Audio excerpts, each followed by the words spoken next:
Hi folks. You are very welcome back to the 6th season of the Troubles podcast. I've got a lot of fascinating episodes and interviews coming up in this season, so let's get right into it. I've often talked about informers in this podcast and the role they played throughout the Troubles. Martin McGartland is one such informer who began feeding information to the special branch of the RUC and, in his own words, saved countless soldiers' lives. I never thought I would get to speak to an ex-informer, but when I reached out to Martin, he was kind enough to talk to me for nearly 4 hours. He had a lot to say, and I had to figure out how to condense this down into 2 manageable episodes. The interview itself wasn't easy to set up. Martin is living under a new identity somewhere in the UK, and is very cautious when it comes to conversations like this. We communicated via an encrypted calling app, which I put on speaker and then recorded into my laptop. I then processed and improved the audio and then had to figure out how to mask his voice, so it wouldn't be identifiable by anyone who knows him by his new identity. I could have gone the typical deep voice route, like this, but it gets a little bit tiring on the ears. So after a bit of research, I found an AI filter which worked well to mask his voice, but managed to keep all of his intonations, pauses and expressions. So it's exactly how it was when the interview was conducted, it just sounds like it's somebody else speaking. I have deleted the original recording, so I no longer have access to his original voice. I've also had to beep some names out. Anyway, enough of that. As far as I'm aware, Martin is one of the only informers who was abducted by the Provisional IRA, and he would have certainly been killed, but he managed to escape and can now tell his tale. This perspective truly is one of a kind. After escaping Northern Ireland, the IRA weren't done with him yet, and a gunman would eventually find him a few years later in England to settle the score. This is his story in his own words.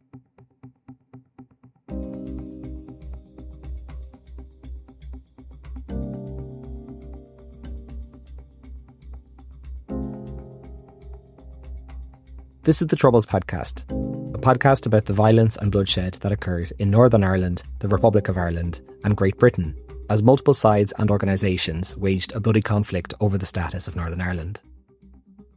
Martin kicks things off telling me about where he was born and his early life. I was born in Moyard, which is part of Almaty, in West Belfast, and I was born on the 30th of January 1970.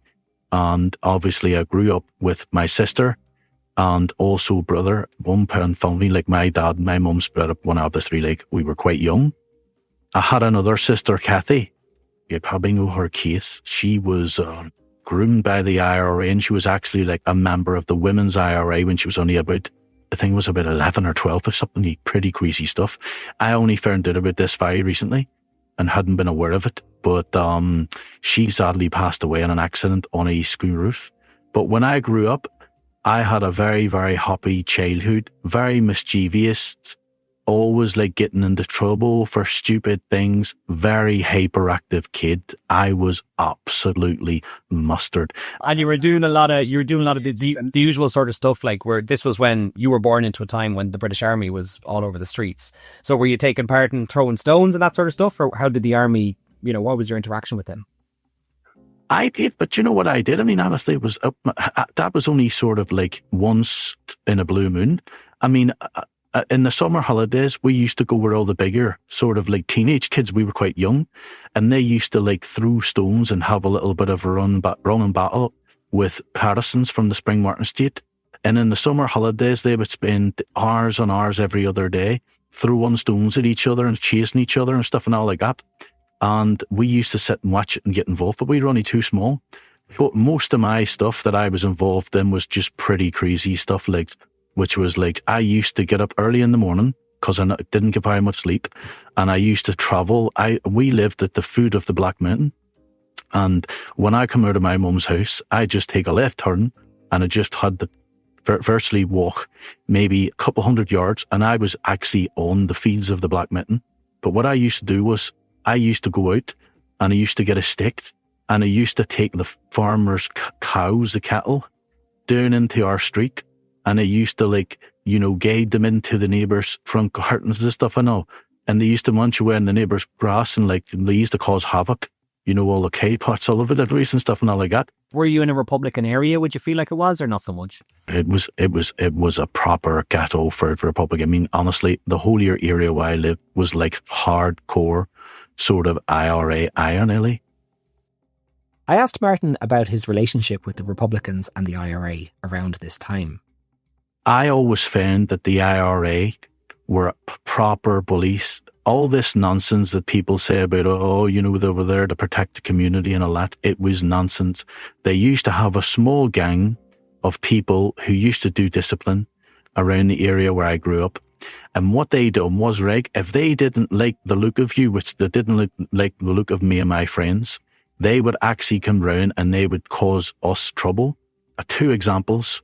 One example was that me and my friends were just sitting in a corner, because back then you didn't have mobile phones and you didn't have all these different things to keep you occupied. You had to just make your own sort of fun. And because we were sitting in a summer's evening on the wall at the corner of the street, then a bit loud, boisterous and stuff and all like that, these local hard nutty IRA bullies would come along and sort of like tell us like, fuck off. It wasn't a please move, it was fuck off. That was their attitude. And we used to just basically get off side because we knew what we're capable of being. But one night, for no reason, they appeared out of nowhere, hammers and bats and everything, and they began chasing us. So we basically started to run. And one of my friends, Patrick, was actually like behind, and we would run and run, and he disappeared. So we went back and thought, what's happened to the garden? And we went back, and it turns out that Patrick fought with one of the IRA guys who was using a hammer to try and attack him. And Patrick took the hammer off him and gave him a real bad hiding. And we thought, Jesus, we're going to be in trouble here. But that's the type of thing they did.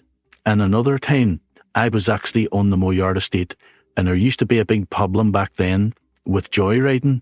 And I ran about with a close friend of mine, a young chap called Paul. And what happened was we were just watching the car thieves joyriding, skipping about and stuff. Just young kids didn't know any better. And the local IRA appeared out of the local club, heavily pissed drunk. And what they done was they grabbed the hold of my friend Paul, who wasn't in the cars, and they lifted him and threw him clean through a Thornton square to the car. That's the kind of people who were. And we weren't tigs then, but that was just 2 examples that come to my mind. But the point I'm making to you is, people say to me, well, how come you didn't like the IRA and why did you turn against the IRA? And I've always been very, very clear. The IRA aren't the organisation that people, mostly from like American stuff, not who have been fed the lie that they were like all glamorous and stuff like that. That wasn't the IRA that I knew. And during the hunger strikes, when I was a young kid, 10 years of age, if we used to go around when they were burning vehicles and stuff and that, and if we tried to kick something, like I remember they were burning an ice cream lorry, and me and my friends tried to take some of the ice cream out of the back of the truck, the tip it off us, give us a good boot up the arse and threw it back into the truck. And I thought, some people will think, well, that's what they have to do, but that's what they were like. They were always bullies. We were not a threat to them. At a young age, Martin was involved in petty crime, and it's often written that the provisional IRA came down hard on petty criminals. Martin agreed with this, but also argued that some IRA members were involved in crime as well. I have always been very vocal, right? I was involved in petty crime when I was like younger, and that was all down to naivety, stupidity, just been completely like, not knowing any better. What does that mean though? Like, is that stealing, or is it stealing cars or breaking into houses, or what do you mean?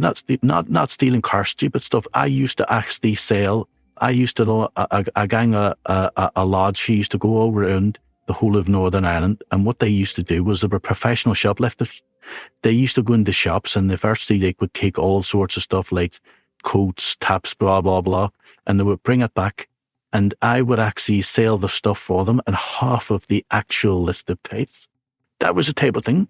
But I'm telling you, some of the IRA people, particularly people who I knew from my time growing up, had been involved in crime before they joined the IRA. And indeed, some of them were still involved in crime the entire time that I knew them in the IRA. So, anybody who tries to say that they were all completely weighted and white, that is just plain wrong. It's completely incorrect. So the IRA who were policing areas to prevent crime, some of them were also carrying it out, basically. So, now, to be fair to you, I would say no to that, because the people who was the thugs and the bullies who used to chase after us, I never seen them getting involved in crime. But I mean other IRA people who I knew were actually inside the organisation. One thing that I need to actually try to get across is the people who was involved in the discipline, right, were only the IRA's gophers. They used and abused them. They were just people who they could just go and sort this, they go and sort that. I'm talking about the people who were actually in the organisation, who would have been involved in hardcore stuff, like attacking the police, going out on bombing operations, shooting operations, stuff like that. The people who done discipline, right, they were just like really, really like the lowest of the low. I mean, on the scale of the IRA tree, they were at the bottom of the tree. Yeah, so they were just sent out to give you guys a kick up the arse, or to give, you know. They were just used to actually keep discipline. They would, you wouldn't have seen them going out on a proper IRA operation. Martin then explained his relationship with the Northern Irish Police Force, the RUC, and how they made contact with him. When I used to leave my mum's street, my RP, I had to go out into New Barnsley, and I often travelled into Bullimurphy Estate because my friends lived in Bullimurphy. And as I used to have to exit the street, and one UC officer who I knew in the book, he used to always appear, always like out of nowhere. Sometimes he used to appear out at the little alleyways in between two houses when he seen me coming. But what happened was he used to just keep stopping me continuously. I'm talking many, many months. And it was always, where you going? What's your name? What's your date of birth? Now, I got fed up with this guy. And I often say to him, look, you stopped me here 2 days ago, and I give you my name, and I give you my address, and I give you my date of birth, and you stop me again, you're asking me the same questions. But you should just try to joke. And that's how I knew that obviously, like, you know, the RUC are usually a bit more heavy-handed with people. But with me, this was happening frequently. And what happened was it got to a stage where one particular time, this guy, Billy, said to me, I hear you're taking driving lessons. I would have been probably about 17 by then, 17, I would have been 17. I would have been 1987 and around then. And what happens is, he said to me, I hear you're taking driving lessons.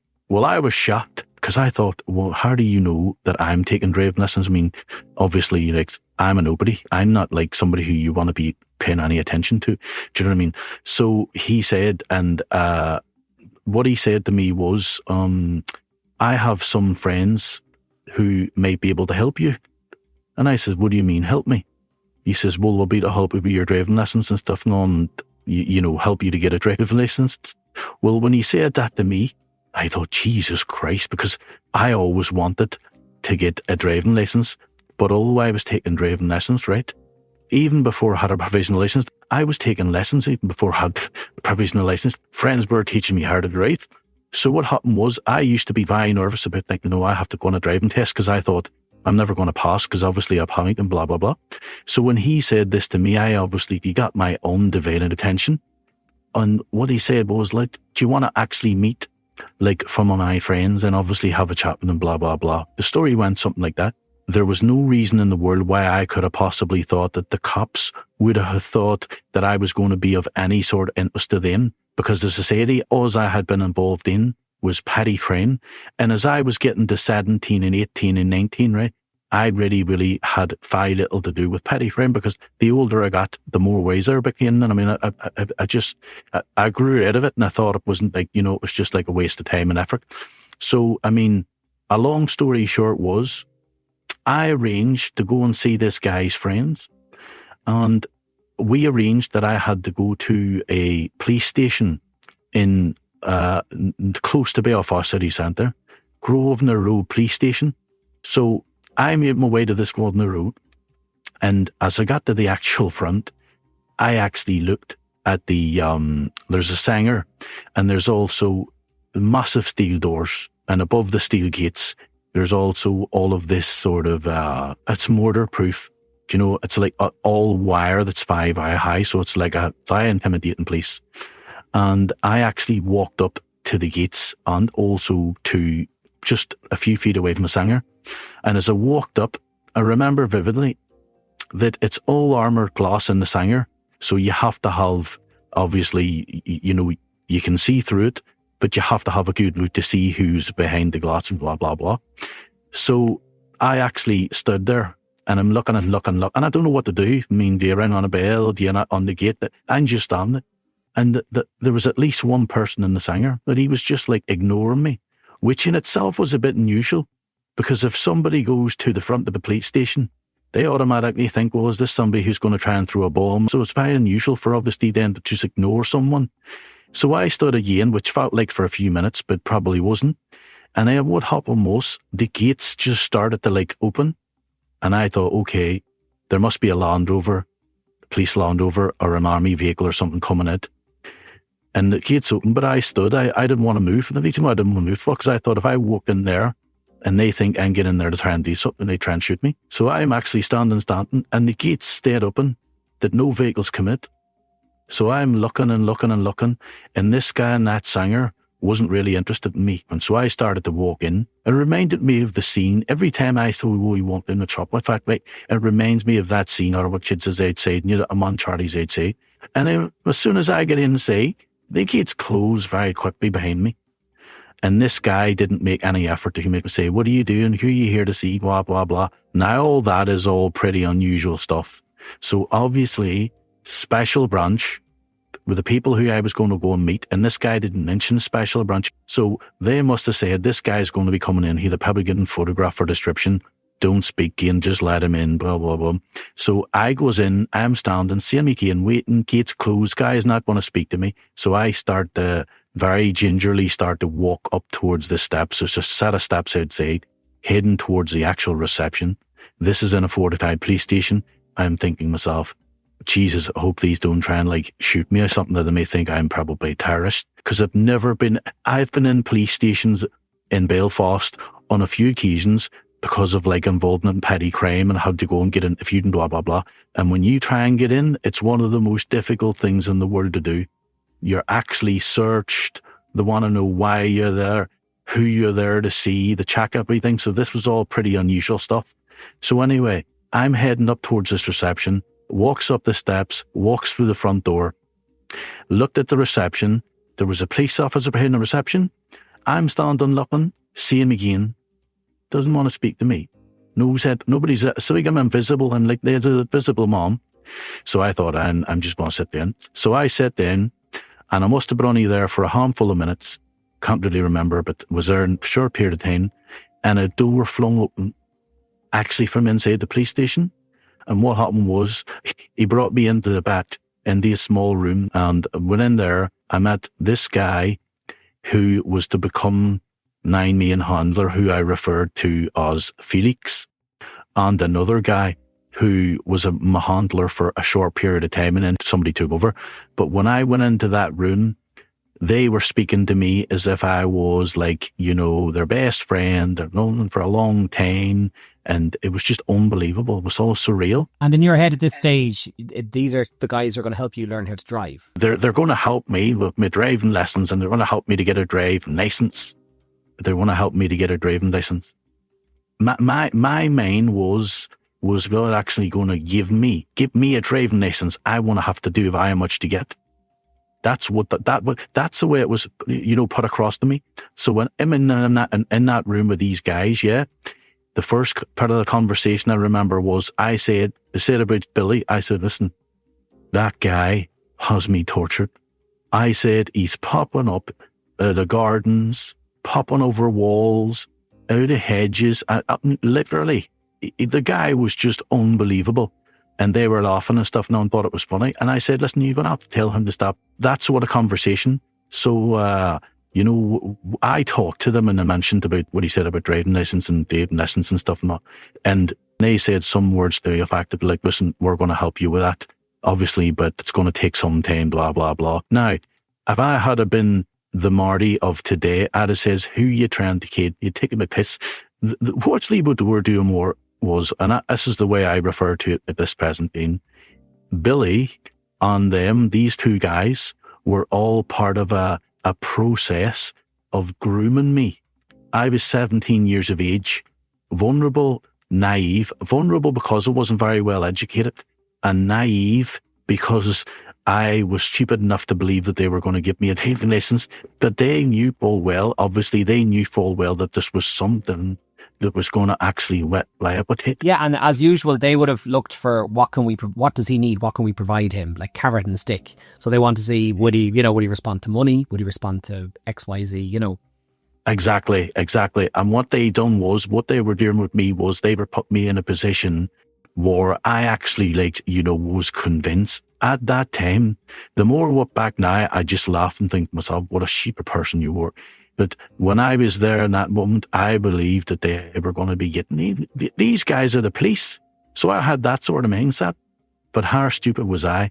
Anyway, long story short, I never got a driving license. And I had to pass my test on my own. And what they did was, later on, they did tell me, the guy who's taking you in the driving lesson, Mr. Cunningham, he works for us. You're going to pass your driving test. Don't worry about it. The morning I went for my driving lesson, there was no Mr. Cunningham. And when I told him, he says, he had to take the pay off. He was sick. So with contact established, what did the RUC actually want Martin to do? But what they were saying to me was, look, we just want you to help us. We want you to watch some people. And they never mentioned that these people were members of any paramilitary terrorist organizations. And to me, again, I think that they must have been thinking, look, we need to tread carefully with him. We don't want to frighten him off. What they did was, they actually, for a period of time, what they done was they kept showing me pictures of people. It could have done Mickey Mouse and Donald Duck. I didn't know who these people were. I didn't know who they were. Again, because I wasn't a member of any of these organizations, so I didn't know who they were. The only people who I knew from the IRA were people in the immediate area, particularly the people who was bullying us when we were actually hanging around, and people who were known IRA, like these disciplined people, the local IRA police. So what I'm saying to you is, all the other people who were showing me pictures of it was like photo montages of different people, probably a dozen or more pictures all on one A4 piece of paper, like glossy photos all on, and they were actually pointing people out to me. At this stage, they're starting to actually slowly tell me that obviously they want me to watch people who were involved with the IRA, the INLA. Now, to be honest with you here, and I mean, if they had done that at the very, very start, they wouldn't have had issues from me, because I was quite happy to do it. Because as I say to you, that was my way in my head at that time, of getting back at the IRA who were making our life hell. I thought, this is good. I can, give the cops information about the local IRA and, they may get arrested. And I was very happy to do it because, I was no sort of force up against an organization who was capable of shooting people, kneecapping.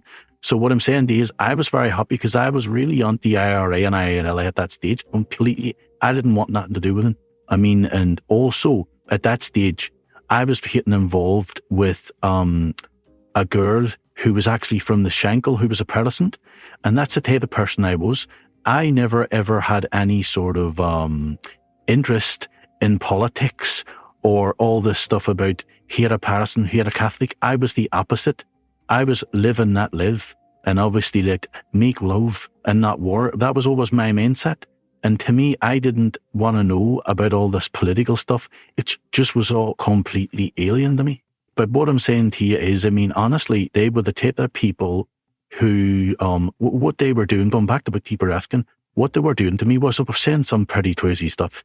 And I thought, you're a lot of laugh. They were saying stuff to me, the pictures and stuff, but were actually training me. The extent where all of those people in those photographs, I became sort of aware of who all those people were in photographs after a period of a low number of weeks, because I was getting constantly showing them. And then what was happening was, I was starting to see these people in real life, people on the pictures out and about. I never forget this. There was one particular guy who was on one of the pictures. He was an INLA man, and I seen him, and they told me, he lives up your street. And I thought, I don't really know him. I get to know this guy, and he was another one. He was a bit of a bully.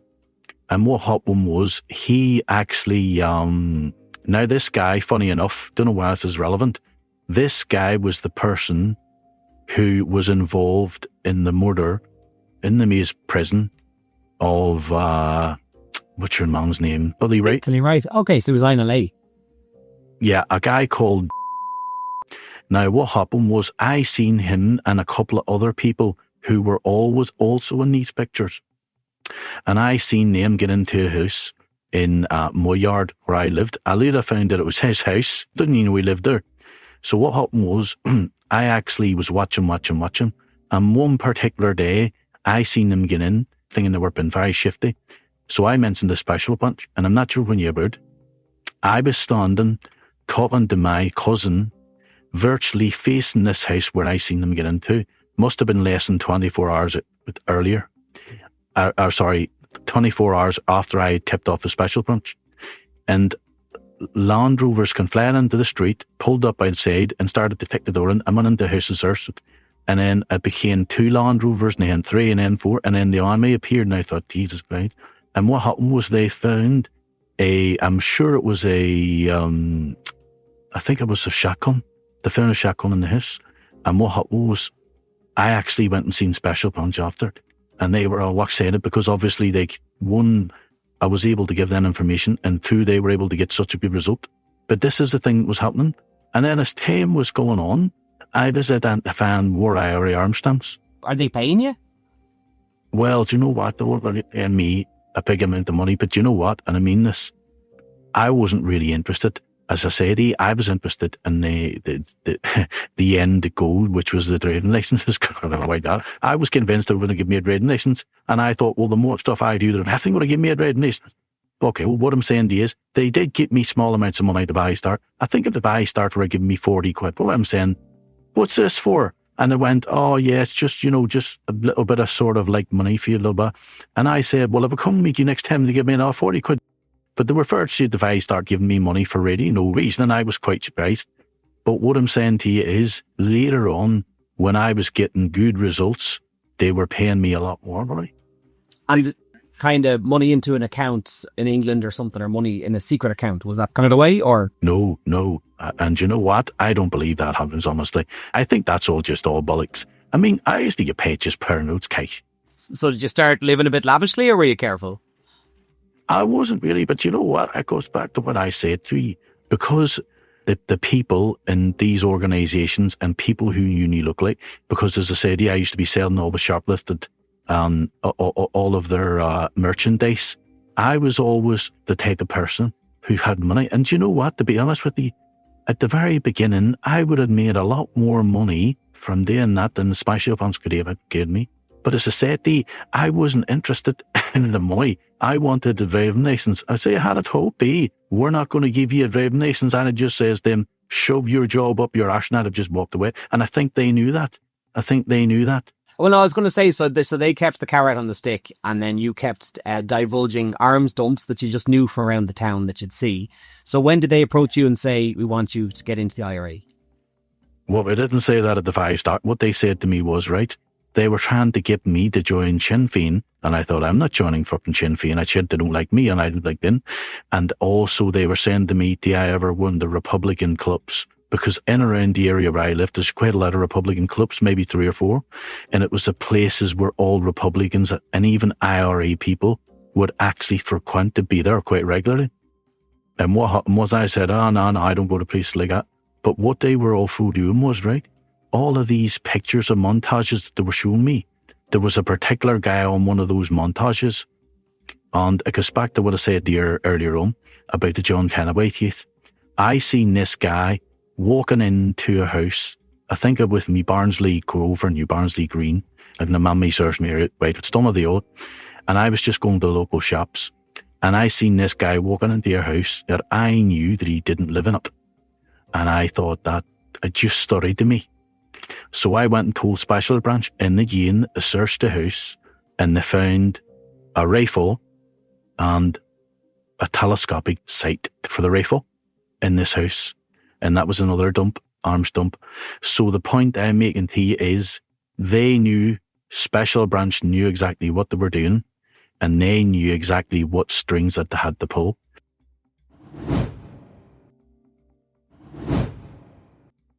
Martin went on to explain how he was provided with housing, but the free apartment came with some strings attached. The Northern Ireland housing, it's had with one day, I think I was in my mum's house, and a woman came, banged on my mum's door and asked for me. And I went out and she says, "Oh, you Martin did it?" I said, "Yeah." She says, "I'm here about, we've got a property for you." And I looked at her as if like, you must have the wrong house. She was coming to me to offer me a property that I didn't apply for, I didn't make an application for, and I knew nothing about. And I thought, what's going on? And what happened was, at the time, and this is no joking about, people in Belfast, particularly West Belfast, where I was born and reared, were crying out for homes, people who had children and stuff and all. And she said to me, "I've got a lovely little flat for you there in Beachmount, which is a hike away from my mum's house." And I had no intentions of moving out of my mum's house. But anyway, I goes to see this flat, and it turns out, unknown to me at the time, that the special branch arranged all this. But not only did they arrange it, right? Long after I had moved into it, the penny started to drop exactly what they were up to. The IRA, most of the people, many of the people on these montages that they were getting me to actually scrutinize and completely just memorize, were on these photographs and montages.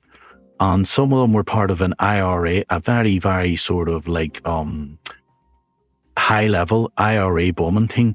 And they were doing a lot of bombings in Belfast city centre at the time.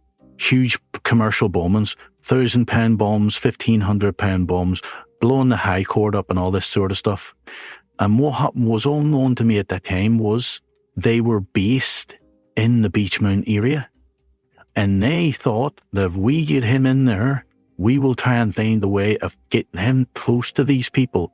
And if we can't get him close to them, he'll be close enough to actually keep an eye on them. That's what happened. And not only that, when I moved into this place, there was a phone line already put in. And I believe now, when I look back, that the special branch probably had been in that property well in advance of me, had probably bugged it and wired it to the moon. And I also believe that they would have done that in the hope that I could actually get people to go to the house, to actually use it like as a safe house for IRA meetings or something like that. Yeah, that they probably had completely bugged that to the moon.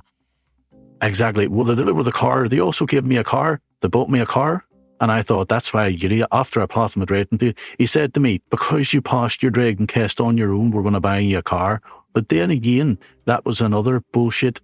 They weren't buying me no car. Whenever I went and got the car, "This is all we need to put something in that car." And I thought, what do you mean? "Oh, we want to put a tracking device in it." But looking back now, it wasn't just a tracking device. Yeah, and what happened was, I was encouraged to actually loan the car to IRA people, which I did.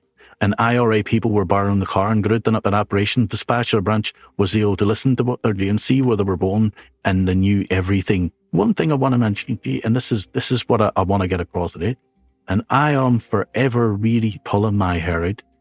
One thing about my case, which stands out from many of the other cases, in fact, probably nearly all of them, is that all the people who were actually working for special branch all through the whole 4-decade period during the Troubles, right? I would say 99.9% of them had already been people who were already members of one paramilitary terrorist organisation or another, and who were blackmailed into working for special branch MI5 of the army.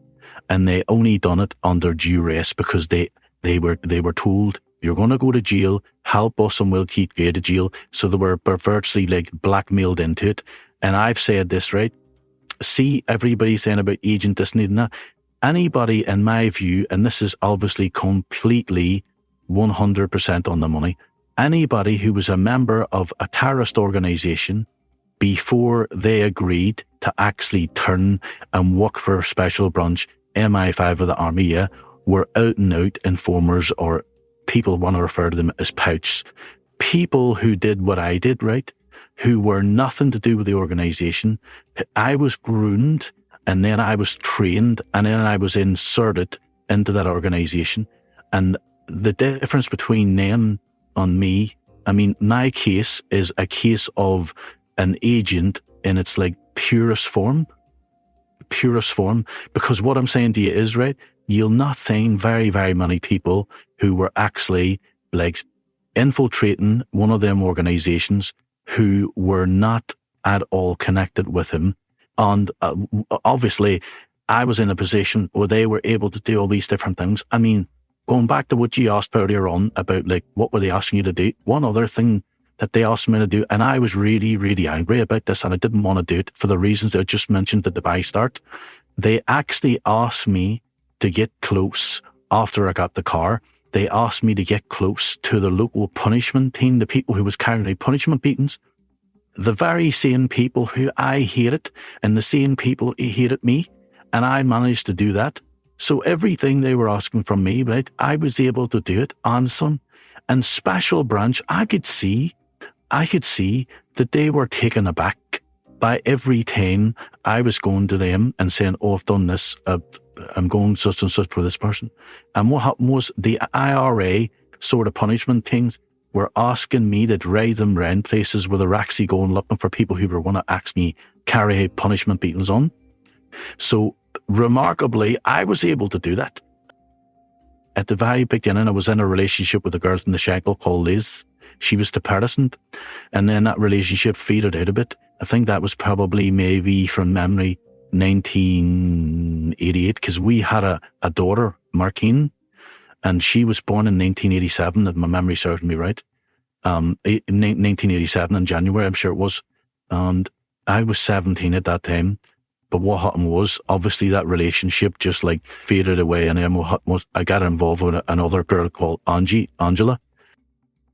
The two had 2 children together and lived in the apartment which had been provided to Martin by the Special Branch.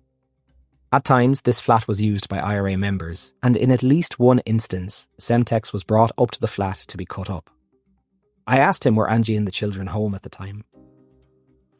They weren't out. They were at her mum's. Were just like away for the eat. But he was using a rolling pin. I'll never forget this. He was using a knife to cut the syntax, and he was using a rolling pin to mold it. And he was whacking it. And I thought, oh, now these fuck the flats are going to broke. And I was really worried because obviously I never knew. Now at this stage, you know what I mean? The Special Branches, I said, he have this fucking flat. Why did they help? I thought to myself, if these double cross me, they'll come in and have an arrest me and be taken to prison for 20 or 30 years. So I was taking like enormous risks. And I was already there, that's because they were directing me and tasking me to do these things.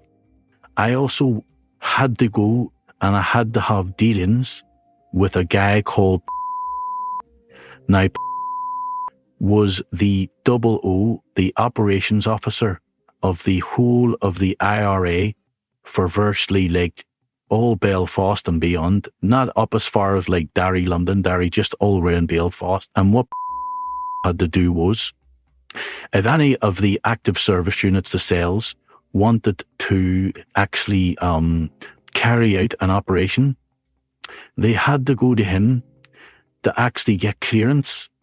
Now, the reason why they had to go to him for was because he was there as a sort of a safety net to make sure there was no sort of like, for want of a better word, blue on blue. Do you know, if you're part of the IRA and you're going out on an IRA operation and you're going to try and kill somebody or plant a bomb, say in Belfast city centre on the 5th of June, and another team who doesn't know what you're going to do is also going to do something en route to that, do you know, so the two of them don't clash, do you understand?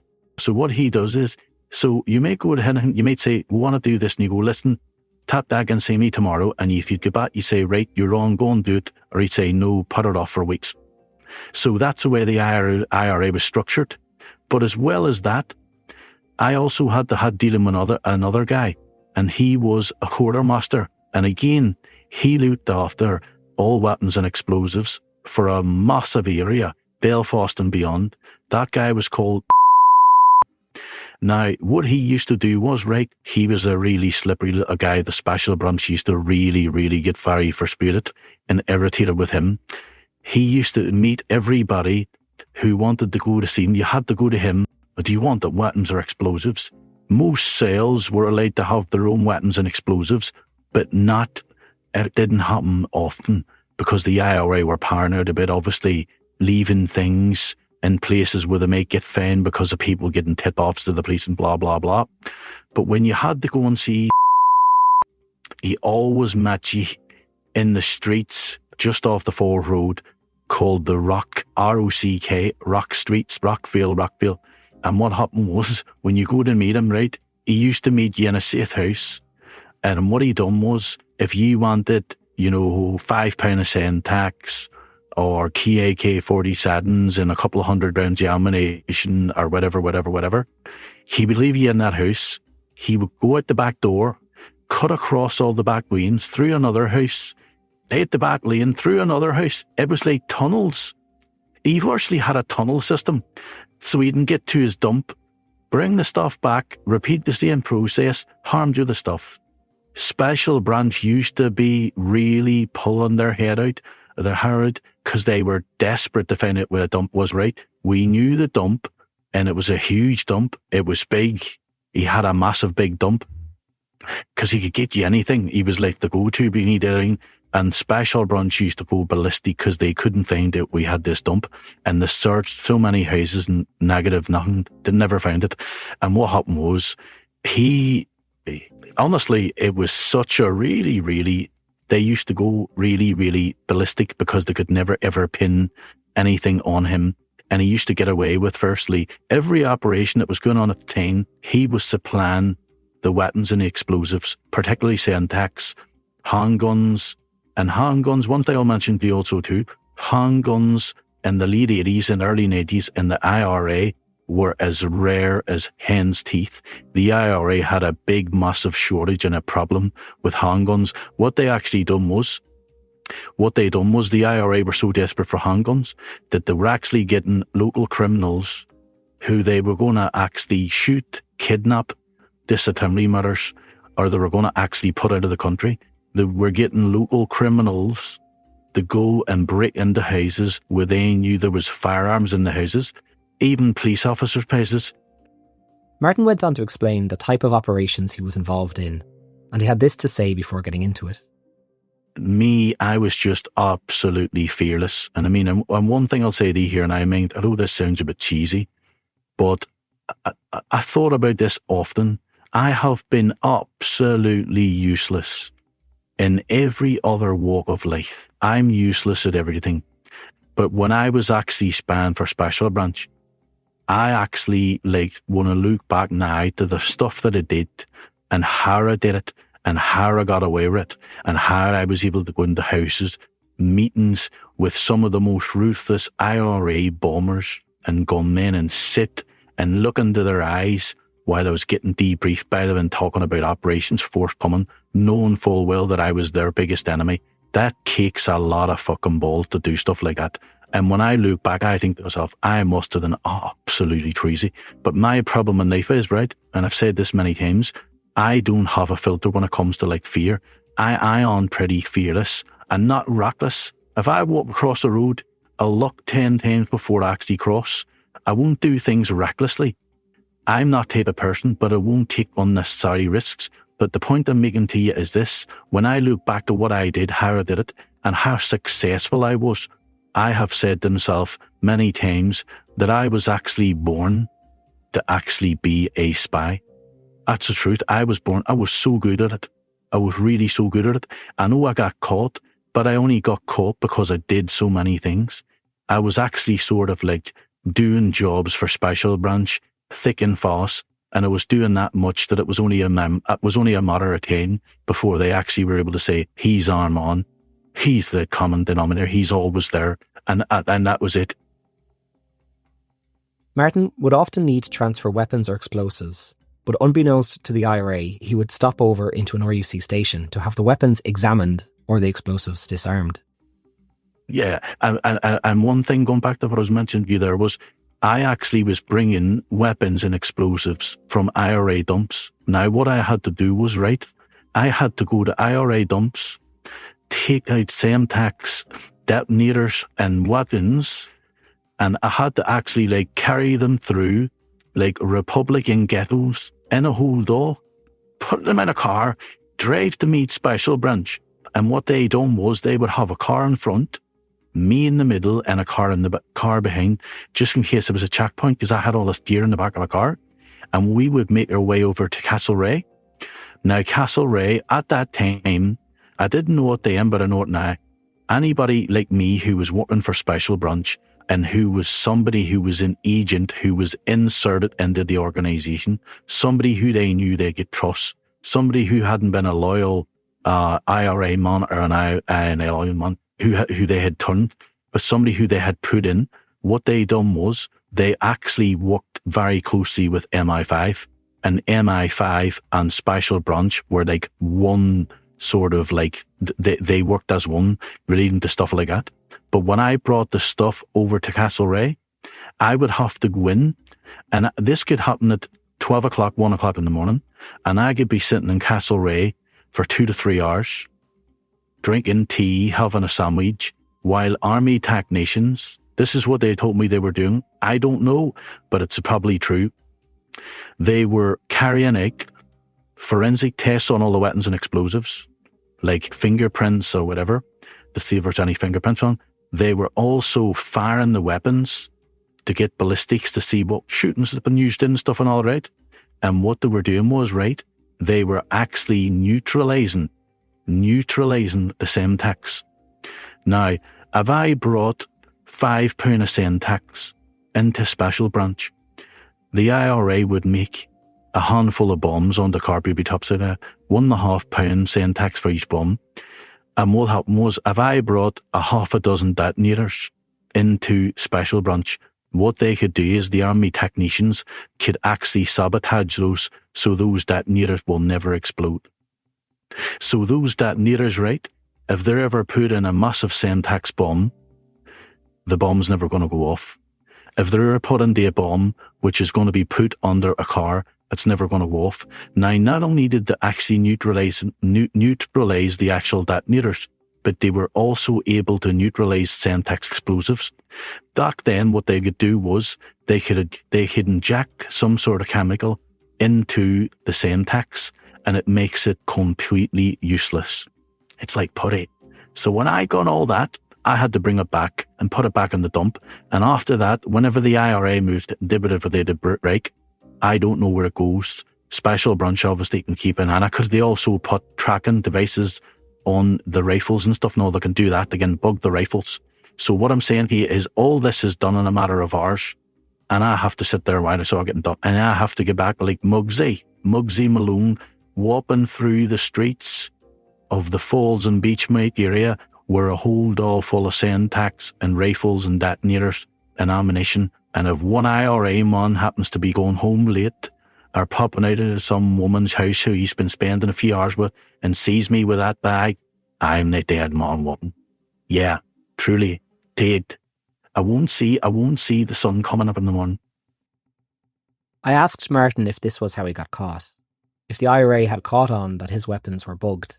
He said no, because they left him, then went on to someone else, and then went on to an additional person before they were intercepted. So Martin's fingerprint had been hidden. We moved on to talk about probably the most infamous informer of the entire Troubles, Freddie Sabotaging, and the Nutting Squad, which is the squad that was used to carry out killings of suspected informers. I asked Martin if he was aware of Sabotaging and the squad while he was active in the IRA, and his response surprised me. I did not have a clue who Sabotaging was. The only time I first heard of Sabotaging was whenever the story started that they appear was a 2003, 4, 5 or 6, the 70 times done a story. I didn't have a clue who he was, but one thing I'll say to you, and I've Scott, and this is very, very, very, I think, relevant to your sort of field of work. Sabotaging, and I mentioned this, the Operation Canova, and this is completely on the money. Sabotaging, as head of the Nutting Squad, would have been really, really not very useful to the security services or the army, for whoever. And the reason why I say that for was because he wouldn't have been able to give them information like I was doing, advance warning of operations that would want to take place that could be prevented. Because Scap's job was to do it after the fact. Yeah, after the fact, which is no good. For instance, if the IRA had an operation, and just for an example, hypothetically, and they were involved in an attempt that maybe, say, killed some soldiers, and the operation went pear-shaped and a couple of the guys got arrested, the security team would be asked to carry out an investigation. And what they would do was they would actually have to go and get all the people who were on the job, who weren't arrested, and they would actually interrogate them and interview them. And they would find out who was what happened, what went wrong, why did I think it went wrong, blah. And what happened was Sabotaging, because we now know I was working for the actual army, he would have went to Coda's handlers about that. Well, so what? Oh, the IRA went in operation. Well, Freddie was involved in it, Joe was involved in it, and Sinead was involved in it. Well, it's happened. And they can't even arrest him because he's gave the information. They couldn't arrest him because he's gave the information. They're trying to protect him. So the point you're making to you is he would have been really, really useless as a source. And that's the thing. When John Bircher done his report, he mentioned something about Freddie Sabotaging cost more lives than he saved. They did the same thing with your man, Brian Nelson. Your man, Colonel J, went into court and says he saved hundreds of fucking lives and he didn't save hardly any. What I'm saying is, they exaggerate everything. And what I'm saying is, you have to ask yourself the question, what were they doing? Here Martin explains the process behind planting a car bomb and the fail-safes that the IRA used to ensure that the bomb was properly planted and armed, all of which was very interesting for his RUC handlers. What we started to do was, when I say we, more special branch were actually TCG, Task and Coordination Group, which was MI5, Army, Special Branch, E4A, E4, stuff like that, all the high-level surveillance and top-notch officer. What they were doing was every time I was casting information on about an operation, they were there, they were on the spot. 2 particular jobs that I tipped them off about. And what they done was they were recording all of the event, like in real time. And one of them was the IRA had found out that a police officer had lived in a small little village in County Down called Guildford. And they found out that he parked, I think it was is it a Fiat Regatta car? Is it a Regatta? Yeah, he used to drive a Fiat Regatta, a red car, and I think it was a Stanmore Road. I'm sure it was a Stanmore Road.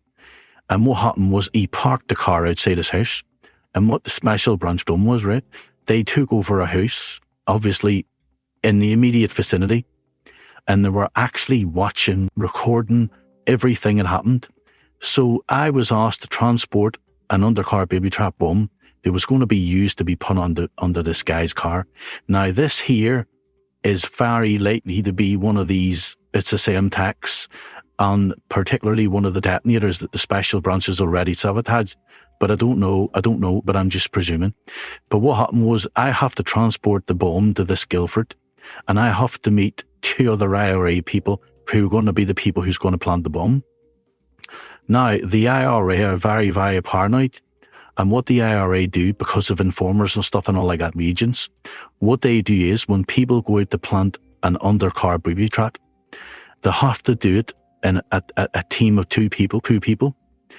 And the 2 people actually have to go through a series of events, which means that the other person can witness that that car bomb has been properly armed and also attached to the bottom of the car.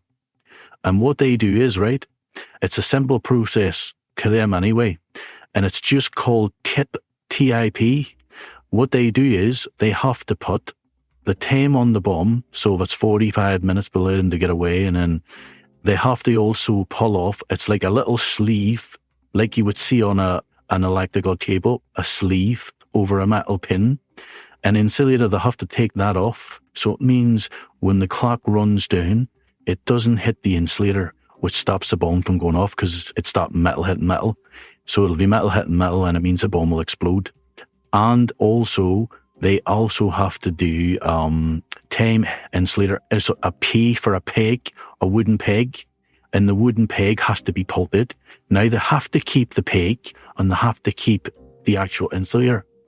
Again, paranoia. So what happens is they do that. But the point I'm making to you is the bomb is completely safe. Even when the time runs out, the bomb is safe, because what happens is there's a mercury till switch actually on the bombs, and they also set that however sensitive they want it. So it means the minute that someone either gets in the car or drives down like a little bit of a decline or an incline, it'll explode. And that's what they do. So the reason why I mentioned that before was because most of the jobs that I was involved in, special branch actually were on, they were actually there on the scene, watching them and recording. And the reason why they were doing that for was because, one, is brilliant for them for obviously brownie points, but it's also brilliant because they can learn everything about how the IRA are operating, what way they carry out the operation, da-dee-da-dee-da, and that's what they were doing. So they use it. They were using them actually for like debriefing their own officers, whether it be meeting some sort of a briefing note to pass around to all officers who actually may have a bomb put onto their car. This is the way they do it. This is what you look for. Bum, bum, bum, bum, bum. But the point I'm making to you is that was what happened on a job in Guildford. Now, the next morning, and this is an example when telling you how the clock was running out for me very, very quickly. The next morning, the BBC News, Mervyn Jess, I'll never forget it, police are at the scene of a car which has been found on a police officer, a member of the security forces car, and it more or less saying that the police officer found the bomb himself because he checked his car. But that's just an example. So all these things going wrong, In the Northern Irish town of Larne, there is a ferry which can bring you over to the town of Stranraer in Scotland. It would be quite a large ferry that could bring vehicles over as well as passengers. Martin explained that there was an IRA plot to plant a bomb, which he prevented. The IRA used to have a lot of people who worked in intelligence, and what they done was, in this particular occasion, they had a guy who they called Martin, and they had him actually inserted onto the Larne-Stranraer ferry. And what happened was he was gathering intelligence, right? Now there was two jobs because of that, because of him working on that ship, that he actually was able to actually plan.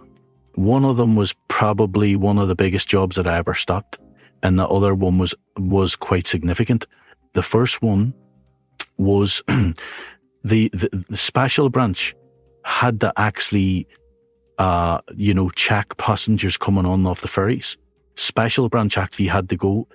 What happened was this guy Martin had found it that they were actually driving from a police station in Larne in a little type of Sherpa minibus, and they were actually parking the minibus near the ferry terminal, but leaving on its own.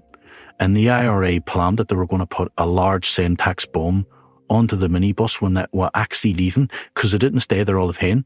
They only appeared when the ship was coming in, the ferry, and then when it had left, they went back to dates, and then when the next one came in, they came back, and that was stopped. But the other one now, and this was a huge, probably the biggest job that I ever stopped, and it would have been absolutely a massacre. This guy, Martin on the ferry, had actually seen that the UDR were actually travelling on the Larne ferry with a convoy of about a dozen army trucks. Most of the trucks had all got just all different types of stuff in them, that maybe weapons, maybe sword ammunition, whatever. Probably stuff for the tents and stuff and all. That the last 2 or 3 had soldiers in. And what happened was they travelled from Larne out on the main bypass, and I think they drove for about a mile or two, and then they forked off I think it was up towards Antrim. So what the IRA planned to do was, right, there was a lay-by on the left-hand side about a couple of 100 yards before the actual trucks had to turn off the road. And the IRA had planned that they wanted to put a caravan, what they were going to convert, and they wanted to put £1,000 of explosives, £1,000 of explosives in the back of the caravan. So they want to strengthen the whole caravan and lay all the explosives, about 1.5 tons of explosives, on the floor. So whenever the actual convoys went by, they were going to have a command wire run along the field down to the left-hand side with a vantage point. So the person who was in charge of the command wire would be able to see when the second last truck was going by and detonate it. I mean, honestly, if you've seen this road, it's single carriageway one way, single carriageway the other way. It would have been an absolute massacre. It would have been mayhem. So what happened was, I goes to see this IRA bombing explosives officer, and he says, "Oh, fucking hell, this is a brilliant job, Marty." He says, "We're not going to use £1,000 on this and we'll up it." He says, "We're going to use £1,500 of explosives." And he's talking about, oh, the road, there'd be a creative that says they were like elite and all these things. He was really into this. So obviously I had problems on my hands here. So I went and told Special Branch, and then we had just found a way to stop this. So what they done, they just stopped the trucks travelling over to Scotland. The reason why they did that for was because when some things were too big, they had to be nipped in the bud very, very quickly. The same thing happened with the Bangor job. The Bangor job where all the paratroopers that I stopped would have been another massacre close to that one. I mean, the IRA were going to fire 220 or 230 rounds of ammunition from AK-47s, and they were going to use a handgun and also leave a bomb behind. That was going to be a massacre. And that was another one where they actually had to stop very, very swiftly. So they have to risk burning you when the loss of life is so high. That's kind of what. Exactly. But Jesus, all the things that's going on. Now, they're just a fraction of all the things that was happening, but you can get that picture. There was loads of things happening, but that bombing for them army trucks would have been on the scale of, I think it was Narrow. Some guy who writes books, he wrote about a book called Bloody Belfast or something, about all those books, and he mentioned that if that had went ahead, it would have been like another Narrow Water. So many things was happening, and that's the reason why, going back to what you were saying, how the IRA, I believe they were well on to me way before I actually was kidnapped. It took us a while to get here, but we are finally at the point at which Martin was found out by the IRA. He believed that the day was coming and was constantly reassured by Special Branch, saying that they would pull him out when things got too dangerous for him. But it didn't exactly transpire that way. The day of the kidnap was very, very sort of surreal, because I'll tell you what happened. I was fortunate, and I don't know why the IRA do this. I really don't. It's beyond me. They virtually booked an appointment with me for me to go to a meeting, but it wasn't really going to be a meet. Someone came to my mum's house. I refer to the little girl as Carol. And she comes to my mum's house. She's like a messenger, a courier. And the IRA send people like her to get people who they need quickly for a job or for whatever they need to. They send these little couriers out to go and find people. They may go on about for a half an hour to find somebody. They may take a full day to find somebody, but they'll find them. And this girl called to my mum's house and said, "Marty, you have to go to a meeting tomorrow morning at 10 a.m. to see Padraig Wilson." Now, Padraig Wilson at that time was in charge of discipline. He was like a high-flying guy. But I think Padraig Wilson was only sort of like, he was only used as like bait to get me there because I knew him. So what happened was I had to be very careful, because me and the Special Branch were expecting this moment to come, but not in this way. I was expecting the IRA to just basically, take me up heavy-handedly from the street or from somewhere else, or in the dead of night, kick my door and take me away. But they didn't. But I went virtually within a half an hour. Special Branch had given me a secret sort of communication device so I can contact them. And it was a little radio, AM, FM radio, a little mundane radio, a white radio. and it had a switch on the front where the AM FM is. But when you pull it right over to the right-hand corner, it's hard. You think it means so hard that when you push it across, it puts a big imprint on your thumb. But it's designed like that so it can't be set off, like, obviously, accident. So I had to press this button, and when I pressed that button, it meant that I had to meet my handlers within an hour at a pre-arranged location.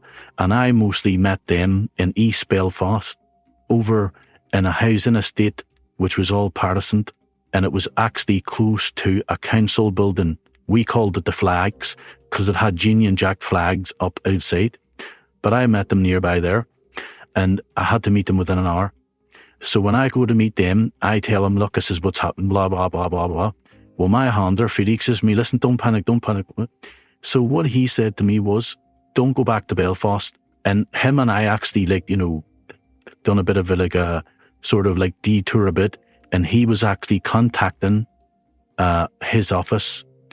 And what had happened was, and this is something that I just couldn't believe, I was really, really pissed off about this. The long story short is the bosses had decided that I should go to the meeting and attend the meeting. And I thought, you're having a laugh. Are you joking? Because I know what's going to happen. So they convinced me anyway, I'm going to go to this meeting. But what they tell me was, we're going to put a surveillance team on you. And we're going to watch Conley House, because they knew that I had to go to meet the Conley House. And I said then, this may be just like some sort of a threat. Pretend them going there and pick me up later on the night. He went away. They were giving me the impression they were going to be watching. I actually, in my mum's house at night, I didn't get very much sleep. And I thought to myself, I'll never forget, I thought to myself, I'm will actually jump on a ferry. I jump on a plane, just leave. I'm not going. I was convinced I wasn't going to go. But what Special Branch had to say it was, they said, borrow a car. And I borrowed a car of a friend of mine. It was a little Nissan, I think it was a Nissan Cherry, little green, like one of them metallic-y green cars. And what they said was, borrow a car, but when you go up there, park the car under a billboard, which was just to the left-hand side, at the side of a building. And I said, why? And it says, because if you park the car there, we will know if the car moves that you've actually left and you're safe. But we're still going to be watching the police. So I says, okay, borrows a car. Next morning, I'll never forget this. My mum was ironing me a pair of jeans. And I'm not our family isn't lovey-dovey and cuddly-wuddly. But that morning, I was convinced I was going to be murdered. And I thought to myself, should I give my mum a cuddle, tell her all of her, all these things? All emotions was all going through me. I was convinced I was going to die that day. And anyway, I thought better of it because I didn't want, more importantly, I didn't want to alert my mum and spook her. So I left the house and I started on the journey.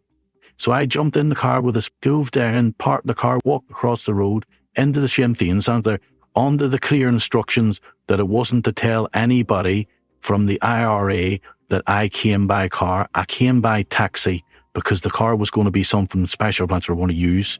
The thing that whether I was safe or whether I wasn't. So it was inside Jim. I rang the Sinn Féin doorbell and a DAC came that had cages outside. And it was a woman, she was a cleaner. And she shouted down, what do you want? And I said, I'm here to see Padraig Wilson. And she said something to me like, oh, he's not going to be here today. I says, no, he's going to be here. So he's going to be here, so she let me in. And I walked in. And when I walk in a little small room where people go live waiting, and I walked into it, it was covered in all the Bobby signs, there's no IRA posters and propaganda. And I'm sitting in there. And I felt like it had 15, 20 minutes. And what happened was I'm waiting. And then two blokes appeared who I knew. Jim McCarthy, who was one of Jerry Adams's bodyguard drivers, and his sidekick, a guy called Paul Chico Hamilton, erased. Both of these guys were already members of the IRA, but also Jerry Adams's, part of Jerry Adams's entourage. They were like drivers and bodyguards and stuff in it. And what happened was they were always seen on TV when Jerry Adams was there, they were always in the background. And them two appeared. And when they appeared, they, I think there was Jim McCarthy said to me, one or the other, he said, what are you here to see, Padraig Wilson? I says, oh yeah. He says, listen, he's sorry he sent us down. He says, he said to say he's sorry, he can't make it. He's held up at a meeting, and he said, we can take you there, or if you want, even go away and come back tomorrow when he meets you tomorrow.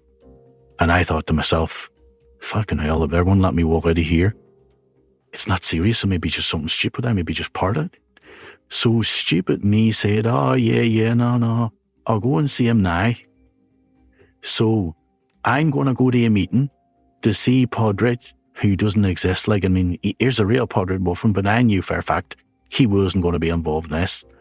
But anyway, these two guys are convicted IRA members.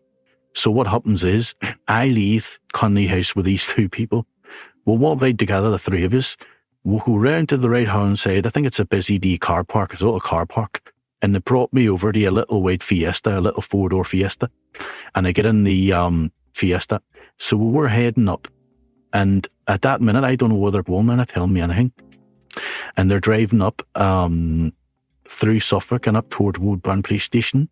But at that moment, I'm thinking, will I put my hand for in this front seat and choke Jim McCarthy to get him to stop the car? Now, that was one thing that was running through my mind. Another thing that was running through my mind was jump it when they were passing Woodburn Police Station, because I know for a fact that the special branch would have had all those sangers. The normal people who was supposed to be in them sangers would have been told, get out, go and have a cup of tea. When something like that is on, when the special branch knows the job like that on, they take over. They put specialist army teams in. I know what happens, I know for a fact. And what happens is they've also got the surveillance cars obviously doing their stuff, and they might have a Hawaii Cup or something up. So there's lots of things happening. But I was so convinced, I thought, I don't get out of here, I'm going to be dead. And I was going to do that. But anyway, I didn't, because I thought to myself, if I tried at the door, and if that child lacks on, I'm more or less telling them guilty. So I had to play it out and hope the special branch was going to come to my rescue. And I was sort of hoping the special branch was going to like stop the car, ram it, or do something. But nothing happened. So we're driving into Twinbridge. Now I don't know Twinbridge very well. And we're driving all through Twinbridge. And then they took me towards a block of flats that I now know was Brune Park. And when we got to the block of flats, the car stopped. Jim McCarthy, he was driving, jumps out of the car and starts to run into these block of flats.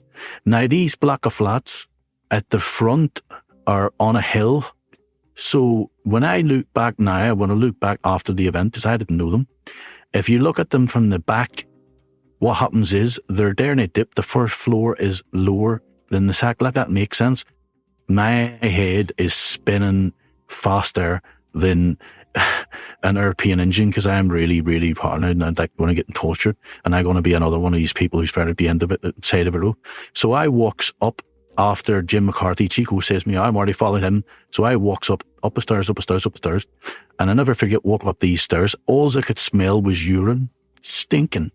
So walks into this flat, walked into the flat, and there was no one there. And then all of a sudden, Jim McCarthy appears out of the kitchen, and another guy was there. Now, I didn't know who this third man was, but this third man's going to become very significant because I later found out that he was Joseph Mulheron. Joseph Mulheron was working for Special Branch, and he admitted to the IRA that he was an informer when they kidnapped him in 1983 and they murdered him. Now, what happened was, them two walks out, and Chico appears in the flat, obviously behind me, and I was in the flat short period of time, and I think they might have said something like, oh, Marty, it probably won't be long, or small talk. And then they walked back into the kitchen and they came out and they said to me, Marty, provisional IRA, you're under arrest. And I thought, fucking hell. I thought to myself, Jesus Christ, and this shit here. And I thought, why was I so stupid? But I knew it was going to happen. Special Branch knew it was going to happen. But for some reason, they allowed me to go and walk into the Land's Den. And I knew that my fate was slow torture. And after I was interrogated violently, they'd have just killed me. I mean, because I'll tell you here and now, I would have admitted to what I was doing. There's no way I would have been able to actually, like, while they crack on one finger and stick in a poker, a scalpel, have poker probably by a nostril. I mean, I was just saying, yeah, there's no two ways about it. I'm not stupid. I'm not going to go and let somebody torture me. I mean, that's it. So I would have admitted to everything. But the point I'm making to you is the Special Branch allowed me to walk into that. No one had 24 hours advance. One. Now, They walked in, provisional IRA, you're under arrest. Jim McCarthy pulls out a gun. Because what they done was, I was expecting them to have all proper kit, like maybe, I don't know, some sort of cable ties or something with a proper rope. They started taking my shoes off and started using my nooses to tie me. Everything up front, they'd had my hands up the front and they tied my two ankles together with my own nooses, got took my shoes off, and they started searching my pockets and stuff and all like that. And one of them found keys, and they started to panic. What's these keys for? What's the keys for? I says, I don't worry about that, it's my lorry, because I had a lorry. Yeah, and obviously that settled them. But what happened was they were very spooked about the car keys. But they also found about 500 in cash in my pocket. And that didn't look good, but obviously they took that. They put me on all fours on the actual, they put me on all fours on the actual floor, face down on the settee, my head, shoulders, and the top of my body, and my knees were actually on the carpet. So on the floor. They were really panicking. So they kept saying, Marty, don't be turning. I've got a gun in the kitchen. So they were saying that to me. But what happened was they actually pointed the gun, put it to the back of my head, and I thought, Jesus Christ. I honestly thought they were going to kill me there and then. And they could have done that because, with all intent and purposes, that flat would have been taken over. The people who owned that flat would have had to give them that property, and they'd have been probably chased on your way, take a day trip to wherever, and don't come back here until we tell you when to come back. And I thought they could kill me in that flat and walk out, and I'd be found, and that's it, dead. So I was like, at that moment, I thought I was gonna. But anyway, what they done was they got me on the settee, and they made me lie face down on the settee. And I'll never forget this also too. When I was not on the settee, they had the radio in the background, and they had a car blanket over the top of my head. Now, this is the middle of the summer. This is like August, the 8th of August, 1981. Really hot summer's day. And it was one of them car blankets, know the chaggy colour blankets. And I kept on, because I couldn't lift it up, my hands was tied, and then tapped my hands. I kept on flicking my head to try and get a bit of air in. And what happened was, when I was doing that, I was able to see like what was happening in the room. And Jim McCarthy had left the flat, and then he come back, and then I think Joe Mulhern had left the flat, and he came back, and I think Cheeto went out of the flat, and he came back. So there's a lot of activity. Now, my thinking was that they were going to actually get the heads, that they weren't part of the people who would have been doing the interrogation. They were just the gophers. There's no doubt about that. Yeah, they were only the gophers. They wouldn't have stand the main security came down to get me, because they would have thought, oh, maybe getting followed, blah, blah, blah. And the fact that the main security people didn't come to the flat proves that, because at the time there was a lot of activity happening outside, and the people who was going to be interrogating me didn't arrive, and it was because they probably thought, we're not going there, because this is going to be some sort of a top, or maybe a Honduras took them up and said, don't go there, it's under surveillance, God knows. Actually, me basically, second guessing.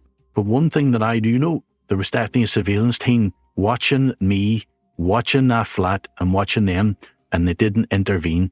I waited from at least 11:15 in the morning and just before 6 o'clock. But in the meantime, before I got to that stage, there was a helicopter hovering above the flat. In fact, I was sworn blind it was 2 helicopters. And because I was moving the blanket back, flipping the head, I was looking up to the action nets, and I could actually see a helicopter on the horizon. So it was a helicopter flying around one big estate. But also what happened was, at one stage, when I was there, I heard an English accent.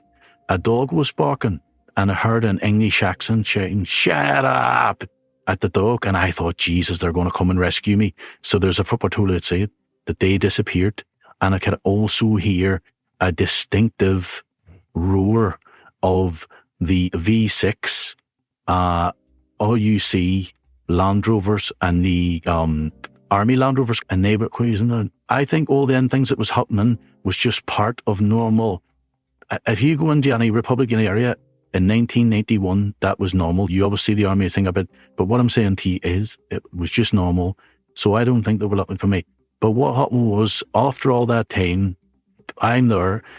One thing that was happening that sticks in my mind, and it triggers and makes me think back, flashbacks to that day, Do you remember that song, Bryan Adams, was number 1 for about 100 weeks? Everything I did, I gave for you. That song, because the radio stations constantly play the number 1 song, that song must have been played half a dozen times when I was laying in that chair. And I acknowledged, Jesus, I'm not going to make it. I'm going to be dead. I never want to see my mum again. I never want to see my kids again. I never want to see Angela again. And honestly, so I was like really thinking, how am I going to get out of this situation? And I was cursing myself for walking into it in the first place.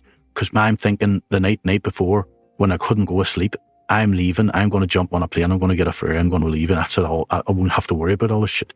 But stupid me, because I had so much faith and trust in special branch, I believed that they were going to do youth by me, but they didn't. I decided, they asked them, can I have a drink of water? And they give me a drink of water, fair play. They give me a drink of water. But what happened was, I also said, then can I go to the toilet? Now, I don't know what was happening outside, but when I get up to go to the toilet, they untied my hands from the front of my body, but they didn't untie my feet. So I had to hop into the bathroom. Now, when I hopped into the bathroom, there was at least 2 of them in the front room, the living room, and 1 of them was in the kitchen. So I hopped into the bathroom, and when I went into the bathroom, I thought, I am absolutely in serious shit trouble here. As soon as I go into the bathroom, I looked, and the bath was filled almost nearly to the very top of clear, crystal clear water. Nobody been in the bath. It wasn't like somebody left it. I was convinced that was going to be part of the torture techniques. Now, lucky for me, when I seen that, that made me completely adamant that I was leaving that flat any way I possibly could. So what happened was, I'm in the bathroom, I'm down to go to the toilet, so I'm laying on that tied hand and foot. I'm laying on that one spot. Oh, 11 o'clock, quarter to 11 until 6 o'clock at night, down to go to the toilet. I walks in there, sees the water. I had a flashback. And the flashback was my mum actually drowned me in my childhood home, which really happened many, many years earlier. My mum caught me sniffing glue. I had sniffed glue once and I got caught because my friends were doing it and I thought I'll try it. And I was as high as a kite. And my mum caught me, and my mum was a very strict person. My mum just had to look at you the right way or the wrong way, and you just basically quivered like you used to be terrified. And she got me and she dragged me home. She stripped me naked, virtually down to my underwear because I was stinking of glue. She dragged me up the stairs and she put my head under the water, and I was nearly dead. I promise you I was nearly dead. And I don't know if that was something. Do you know the old saying goes, everything happens for a reason? I don't know whether or not that there was done at that time because somebody above knew that I was going to be in a similar predicament in the future, and that was going to be something that was going to give me the courage that I would need to make good my escape, because they knew what my fate was going to be. A slow, painful death after many, many hours, days, weeks of torture. So when I walked in there and I seen that bath full of water, and I'll also never forget this, it was dripping, dripping, dripping, dripping. And I thought, this is unreal. I didn't go to the toilet. I didn't need to go to the toilet anymore. I needed to get out of that place. I turned on my heel, hopped it into the hallway, into the sitting room. There's only me in the flat. There's nobody else there. I thought, what's going on here? This is not right. And I can only presume that when I went into that bathroom, something happened outside. These people have got a gun, which they say is in the kitchen, and they've got me tied up hand and foot. I can only presume, and I'm second guessing here, that when I was in that bathroom for that short period of time, they seen something outside which spooked them, and they probably thought that they were going to hit the house, and they were in that kitchen looking out the window watching, all 3 of them. So I came in, no one there. I actually went against the wall, hopped against the wall with my back against the wall, All I could see outside through the net curtains was a horizon. And I thought, Catherine, my sister who died, please protect me, please help me. And I just hopped, jumped as high as I could, and went head first through the top of the window. The window glass just broke in slow motion. And I just can't remember nothing else. That brings us to the end of the first part of this episode. In the next part, we'll learn what happened to Martin when he jumped out the window, and what happened years later in England when he came face to face with an IRA gunman. Thanks, and see you next time.